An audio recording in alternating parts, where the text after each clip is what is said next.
Hello everyone. इधर लुयन से मिलने ताइक उसके घर आ चुका था। वो तो इससे नाराज़ ही होता है कि अगर तुम्हारी लेग्स ठीक हो गई थी तो तुमने ये बात मुझसे क्यों छुपाई। मैं तो तुम्हें अपना दोस्त समझता था ना। हालांकि इस बारे में उसने अभी तक बटलर को भी नहीं बताया होता। लुयन को ये एक्सपोज करने के लिए बस सही वक्त का ही इंतज़ार था। सो वो ताइक से अपोलोजाइज भी करता है। यहाँ पे वो उसे हमेशा हमेशा के लिए गुड बाय कहता वहाँ से चला जाता है।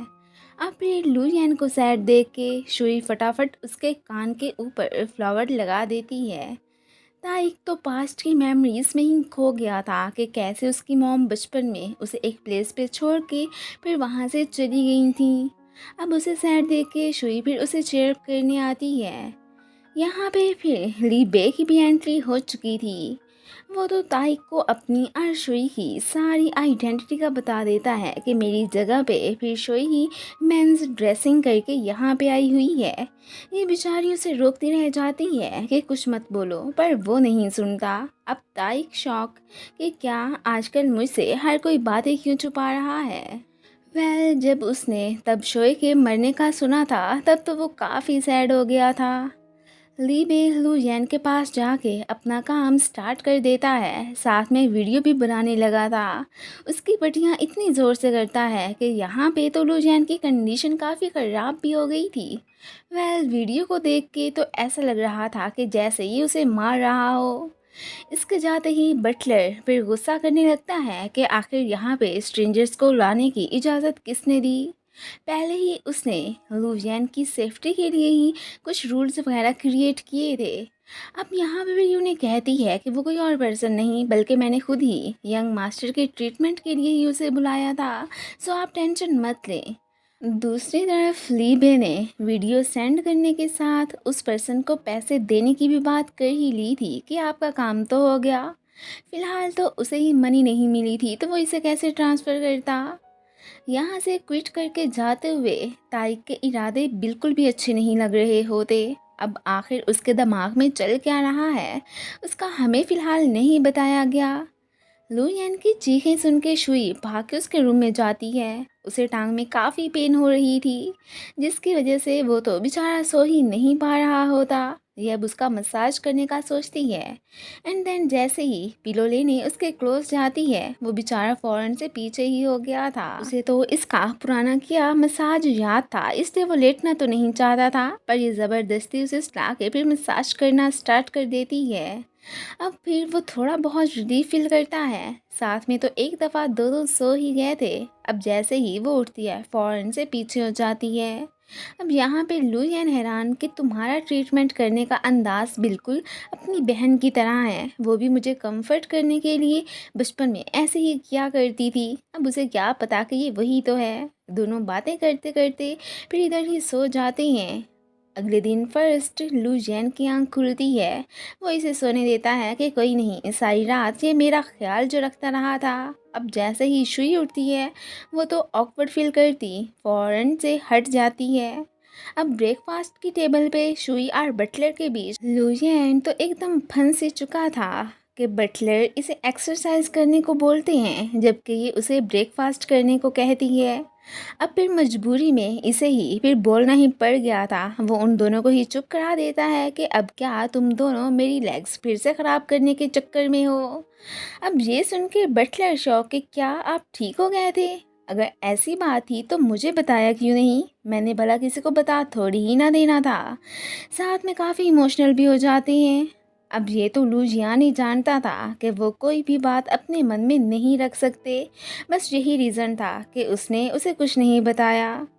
इस मैडम को पैसे चाहिए थे। वीडियो तो उसने बिल्कुल अंकल को भेज दी थी।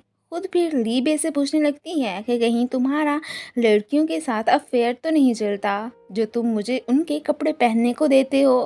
अब वो उसे बताता है कि अरे नहीं, मैं तो सिंगल हूँ और ये ड्रेसेस सारी की सारी मेरी सिस्टर की हैं जो मुझसे बहुत दूर रहती है। अब वो खुश हो जाती है। वैसे भी उसे तो इससे फर्स्ट साइट लव भी हो चुका था। अब इधर अंकल बार बार वीडियो देख रहे होते हैं कि क्या सच में लुयन मर चुका है, कहीं ये वीडियो फेक तो नहीं है। मज़ीद कन्फर्म करने के लिए वो बटलर को कॉल करके उनकी बात फिर लुयान से करवाने को कहते हैं। बट आगे से वो तो फिर यही कह देते हैं कि अभी तो वो यहाँ पे नहीं है, इसलिए सॉरी मैं उससे आपकी बात नहीं करवा सकता। और यही कह के वो तो फिर कॉल डिस्कनेक्ट कर देते हैं। ये सुन के अब अंकल को तो यकीन हो गया था कि ज़रूर फिर लुयान मर ही गया होना है और बटलर मुझसे ये बात छुपाने की कोशिश कर रहा है। प्रेस कॉन्फ्रेंस का अरेंज करके वो तो सबको उसके मरने की खबर बता देता है। सभी रिपोर्टर्स अब कंफर्म करने लुयान के घर के बाहर ही पहुंच गए थे। अंदर वो परेशान कि मैं सबको बाहर जाके सच का कैसे बता दूं, लेकिन अभी जो मेरी चोट का मसला है सबको पता चल गया कि मैं फिर से उठ नहीं पा रहा हूं, तो उन्होंने मुझे प्रेसिडेंट सीट से उतार देना है। अब मैं फिर क्या करूं? पहले तो वो फिर अपने ठीक होने के बारे में उन्हें बता जो चुका था। अब अचानक शुई को एक आइडिया आता है। वो इसे नीचे से सहारा दे के खड़ा करती है। इसने क्लियर कर दिया था कि वो मेरे खिलाफ पहले रूमर्स झूठे थे। अंकल तो उसे जिंदा सलामत देख के सरप्राइज। वैसे अंकल को इतना तो श्योर होता है कि इसकी लेग के साथ कोई ना कोई मसला तो ज़रूर है, जो ये ऊपर एक कोने में खड़ा है। जैसे ही वो उसे देखने जाते हैं, इतने में शुई लुयान को छोड़ देती है। अब उस बेचारे की तो सीधी लैंडिंग नीचे हुई थी। इस सबसे कम से कम उसकी चोट तो छुप गई थी कि अब तकरीबन सभी को यही लगने लगता है कि रूफ टॉप से गिरने से ही इसकी लेग फ्रैक्चर हुई है। अब अंकल जो कि न्यूज़ देख रहे थे, उन्हें बहुत गुस्सा आता है कि हर बार मेरी कोशिश नाकाम क्यों हो जाती है। अब तो उन्होंने किसी को पक्का लुयान को मारने का ऑर्डर दे दिया था कि मुझे ये जिंदा सलामत बिल्कुल भी नहीं चाहिए। नीबे को छोड़ के तो रुशि बिल्कुल भी जाने को तैयार नहीं थी कि अब मैं ठीक हो गई हूँ तो चलो पैसे दे के मुझे ड्रेस ही दिलवा दो। वो फिर उसे अपना मोबाइल दे के दिखाता है कि जितनी मनी मेरे पास बची थी वो मैंने ऑलरेडी ही तुम्हें ट्रांसफ़र कर दी है। अब अचानक जब उसकी नज़र शुई पे पड़ती है, वो हैरान होकर इससे पूछने लगती है कि ये कौन है। अब वो फिर उसे बताता है कि ये तो मेरी छोटी बहन है। ये सुन के वो मैडम तो एकदम सरप्राइज, उसके तो होश ही उड़ गए थे कि इसका मतलब लुयान का बॉडीगार्ड बनने वाला कोई लड़का नहीं बल्कि लड़की ही है। ये अपनी सिस्टर से मिलने जा ही रहा था कि वो इसके लिए एक कार रेंट पे ले लेती है कि तुम वहाँ पे आराम से जाना। साथ में उसने तो फ़ोन भी से वापस ही कर दिया था। ये भी बड़े मज़े से उसकी गाड़ी में जाने लगता है। अब वहाँ पे बटलर इसे देख के फिर से उन्हें डांट पिलाने लगे थे कि मैंने जो सबको यहाँ पे किसी को भी आने से मना किया था तो ये कौन है। एक बार उन्हें फिर से वार्न करने लगते हैं कि नेक्स्ट टाइम मैं किसी को भी इधर ना देखूं, वरना तुम लोगों की खैर नहीं। ये डिग्गी खुली देख के सरप्राइज के अभी तो ये बंद थी। लुयान पे तो वर्क का बहुत ही ज़्यादा बर्डन हो गया था। शुई भी पास खड़ी सो जाती है क्योंकि इन्हें जागते जागते काफ़ी लेट हो चुकी थी।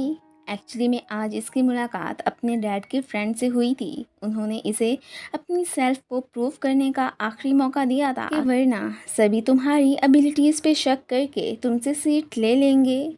घर में अचानक लाइट ऑफ हो जाती है। इधर ही हमारी नज़र रोशी पे पड़ती है। उसके साथ एक और बंदा भी लुयान को मारने आया था। बटलर परेशान होके अपना फ़ोन ढूंढने लगता है कि आखिर वो कहाँ पे रख दिया मैंने। ऋषि को देख के शुई तो उसे घोस्ट समझ के ज़ोर की चीख मारती है। एंड इसी के साथ ही ये पार्ट ख़त्म हो जाता है। Thanks for watching.